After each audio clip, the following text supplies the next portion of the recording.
안녕하세요. 오늘은 어쩌면 조금 무겁게 들릴 수도 있지만 사실 우리 모두에게 꼭 필요한 준비에 대해 이야기해 보려고 해요. 예기치 못한 순간이 찾아왔을 때 사랑하는 사람들에게 남길 수 있는 가장 따뜻한 배려, 바로 엔딩 노트에 대한 이야기입니다. 한번 상상해 볼까요? 갑작스러운 이별 뒤에 남겨진 가족들은 슬퍼할 겨를도 없이 여러 가지 현실적인 문제들과 마주하게 되거든요.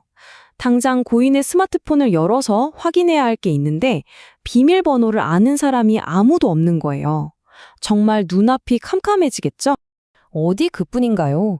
또 이런 고민도 하게 되죠. 누구에게 부고를 알려야 할까? 혹시라도 꼭 연락해야 할 분을 빼먹으면 어떡하지? 정말 하나부터 열까지 모든 게 어렵고 혼란스러울 수밖에 없어요. 바로 이런 당혹스러운 순간들을 미리 막아줄 방법이 있습니다. 그게 바로 엔딩 노트입니다. 이 노트는요, 내가 떠난 뒤에 가족들이 겪을 혼란을 줄여주는 아주 실용적인 안내서가 되어주고요. 또 한편으로는 미처 전하지 못했던 마음을 담는 따뜻한 마지막 편지가 되어주기도 합니다. 근데 엔딩 노트라고 하면 왠지 나이가 많은 분들만 써야 할 것 같잖아요. 전혀 그렇지 않아요. 이건 예기치 못한 상황에 대비해서 우리 모두가 미리 써두면 좋은 일종의 삶의 기록장 같은 거예요. 특별한 양식도 필요 없고요. 법적인 효력이 없기 때문에 오히려 더 자유롭게 내 삶의 중요한 정보와 마음을 솔직하게 담을 수 있다는 장점이 있죠.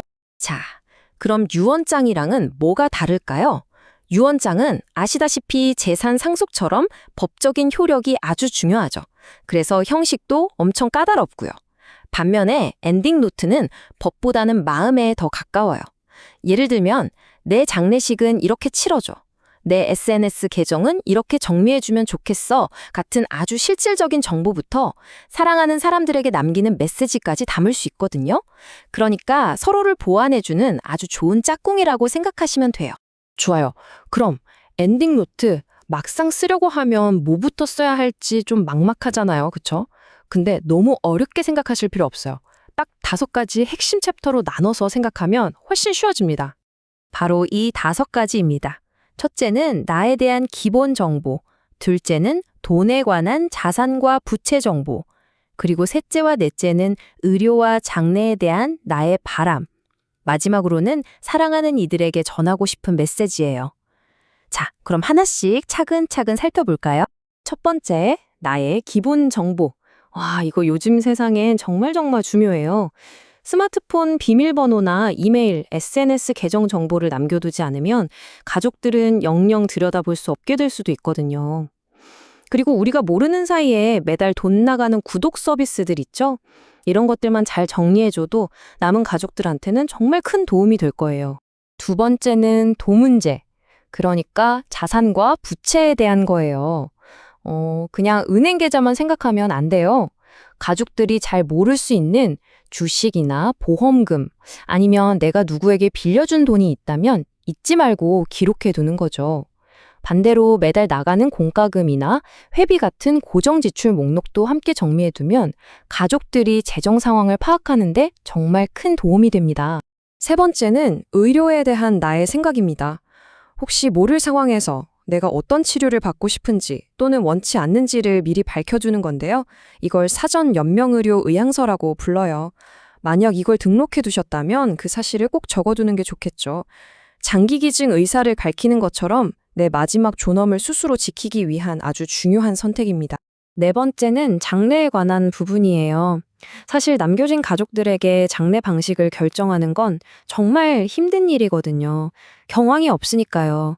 그럴 때 내가 원하는 장래 형식이나 영정사진으로 쓰고 싶은 사진, 좋아했던 음악 같은 걸 미리 적어두면 남은 가족들의 무거운 짐을 정말 크게 덜어줄 수 있습니다. 그리고 마지막 5번째, 사랑하는 사람들에게 남기는 메시지입니다. 어쩌면 이 엔딩 노트의 진짜 심장은 바로 이 부분일지도 몰라요. 우리가 평소에 쑥스러워서 잘 못하잖아요. 그 사랑한다, 고마웠다는 말들, 그 마음을 글로 남겨보는 거예요. 이 따뜻한 말 한마디가 남겨진 이들에게는 평생을 살아갈 큰 힘과 위로가 되어줄 겁니다. 자, 어떠세요? 여기까지 들어보니까 나도 한번 써볼까 하는 마음이 드시나요? 그런데 막상 시작하려고 하면 괜히 마음이 무거워지고 뭐부터 해야 할지 막막할 수 있어요. 근데요, 정말 그렇게 어렵게 생각하지 않으셔도 괜찮습니다. 제일 중요한 건 그냥 지금 바로 시작하는 거예요. 이걸 한 번에 다 채워야 한다는 숙제라고 생각하지 마시고요. 생각날 때마다 한 줄씩 한 줄씩 더해 나가면 됩니다. 그러다가 생일이나 새해처럼 특별한 날에 한 번씩 꺼내서 업데이트하는 것도 좋고요. 아, 그리고 제일 중요한 것, 이 노트의 위치를 가족 중 한 명에게는 꼭 알려두는 거 잊지 마세요. 결국 엔딩 노트를 작성하는 건요, 단순히 내 삶을 정리하는 걸 넘어서 내가 가장 아끼는 사람들을 위한 가장 깊고 따뜻한 배려의 행위인 것 같아요. 이런 말이 있더라고요. 법은 유언장이 지켜주지만 삶은 엔딩 노트가 지켜준다. 정말 딱 맞는 말 같지 않으세요? 법적인 문제는 유언장이 해결해 줄 수 있겠지만 슬픔 속에서 겪어야 할 그 자잘하고 현실적인 어려움들 앞에서는 엔딩 노트가 따뜻하게 손 내밀어 줄 수 있는 거죠.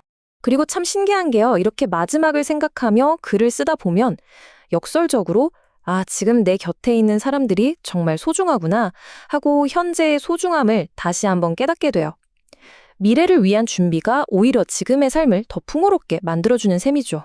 엔딩 노트를 쓰는 건 결코 끝을 준비하는 우울한 일이 아니에요.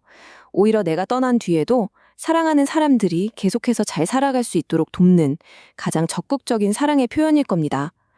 오늘 밤 조용한 시간에 사랑하는 사람들을 떠올리면서 펜을 한번 들어보시는 건 어떨까요?